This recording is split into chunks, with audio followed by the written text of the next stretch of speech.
Day 37 of the 40-Day Soul Fast by Dr. Cindy Trims. Today's chapter focuses on the power of accepting and tolerance. I feel like both of them go hand in hand. She said, how far you go in life depends on your being tender with the young, compassionate with the aged, sympathetic with the striving, and tolerant of the weak and strong. Because someday in your life you will have been all of this. And this is a quote by George Washington Carver.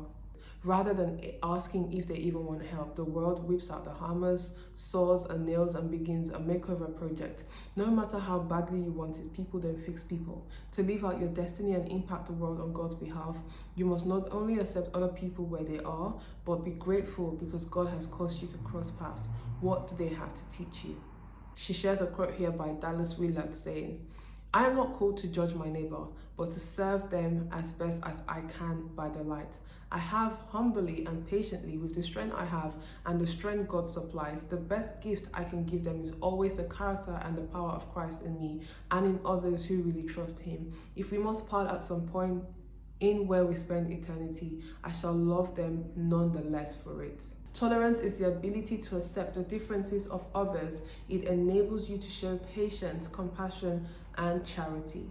Tolerance is not about condoning, undermining, and any evil behaviors, immoral lifestyles, or unethical dealings, but is about the ability and the capacity to embrace the differences in others as well as their right to choose their destiny, beliefs, and convictions. This was so good because I feel like God had to put me in a situation before I read today's chapter, which is so weird. Yes, God has called me to use the resources He has blessed me with, the purpose to help empower, encourage and motivate, inspire others to do well for themselves.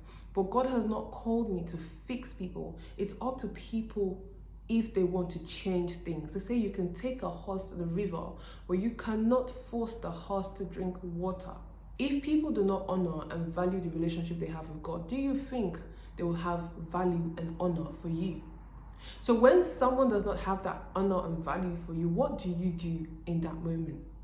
Right? Are you going to hate them and be like, oh, this person hurt me, this person did this, I'm going to have to let them go, Yes, because most times what happens is that, yes, we can be tolerant of people, like she's saying here. When we're tolerant of people, does not mean that we're tolerating their abuse, does not mean that we're tolerating the negativity or whatever it is that they bring that we feel like is not pleasant, but rather we can accept them for where they are, what they are, and still release them in. So when you have the love of Christ in you and you still find yourself loving people who hurt you, it's not that you have to tolerate their behavior.